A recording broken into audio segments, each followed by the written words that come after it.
Hello students, in this class we'll try to understand the role of antibiotic resistant gene as a selectable marker. Students, you must be knowing that there is a plasmid called PBR322. This PBR322 plasmid has two antibiotic resistant genes, ampicillin resistance, and here we have another antibiotic resistant gene called TET-R, means tetracycline resistance gene. In this TET-R gene, there is a recognition site for restriction enzyme known as BAMH1. In genetic engineering steps, we insert or ligate a foreign DNA at this specific site of this restriction endonuclease enzyme. Now, when the foreign gene is not ligated at this site, TET-R gene is intact as well as AMPR gene is also intact. So we call or refer this type of normal plasmid as non-recombinant plasmid. Remember, there is a process called recombination where two different DNA they are joined together. Now here in this plasmid, because it is original, no foreign DNA is ligated into it, so recombination has not taken place. Therefore, this plasmid or a normal PBR322 plasmid will be referred as non-recombinant plasmid. So in this explanation, I am using the abbreviation for non-recombinant plasmid as NR. On the other side, when the alien DNA or gene is ligated at this place, now the TET or tetracycline resistance of this TET-R gene is lost. This loss of tetracycline resistance due to insertion of an alien DNA is known as insertional inactivation. This phenomena is known as insertional inactivation. Okay.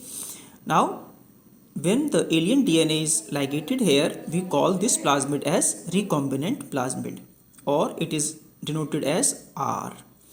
Now, look at these rectangles. They are the E. coli bacteria. Now, remember that E. coli bacteria are referred as the host and the plasmids are referred as the vectors. Okay.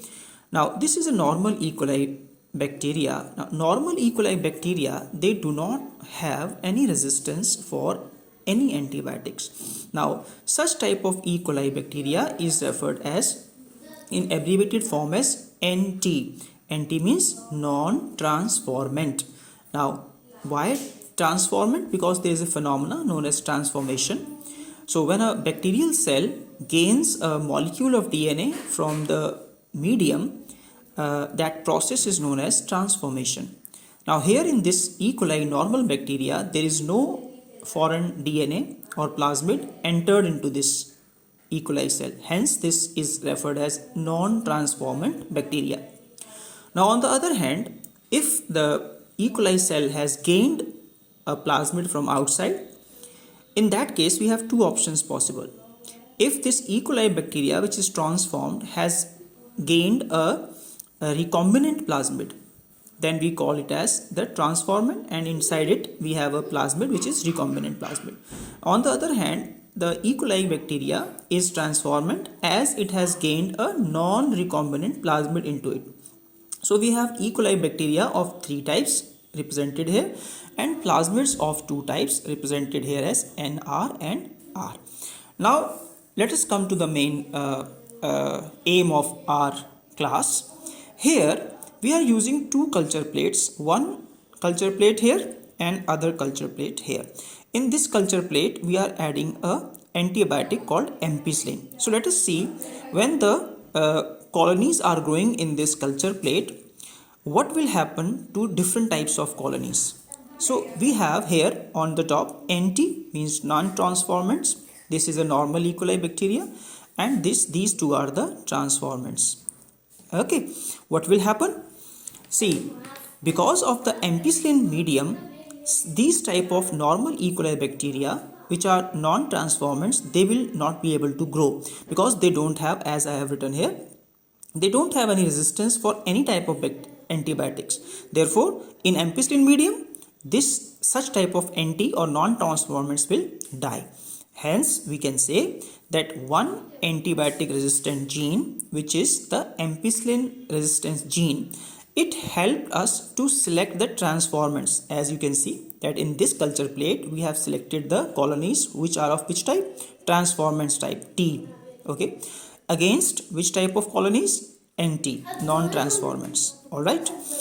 Therefore, in the next step, we transfer those colonies which are growing in this culture plate. So we transfer this colony onto another culture plate and this colony also onto another culture plate. And this culture plate is having another antibiotic which is known as tetracycline antibiotic. Now what will happen to these colonies? See, in this what will happen that because of the insertional inactivation, the phenomena which I told you here is taking place, insertional inactivation of TET-R gene, because of this foreign DNA inserted into this plasmid, now the TET-R gene is inactivated, so the resistance against tetracycline will be lost. Therefore, such type of colonies which are the transformants having the recombinant bacteria, recombinant plasmids will die. So they will die, these will die, and these type of transformant bacteria which have non-recombinant plasmid, they will survive. Therefore, in this medium, because of another antibiotic resistant gene which is a tetracycline gene, this gene will help us to select the recombinants from non-recombinants. Okay. Now, since we know that from where we have got this type of colony, from this plate. Okay. So we know that these were which type of colonies? They were the recombinant plasmids inside the transformant bacteria. So we'll take these type of transformant bacteria having the recombinant plasmids and we'll use them for further steps of genetic engineering. Therefore, in this class, in this small explanation, we have used the antibiotic resistant genes and they have helped us as selectable markers and they have helped us to select the recombinants from non-recombinants as well as transformants from non-transformants. Thank you very much.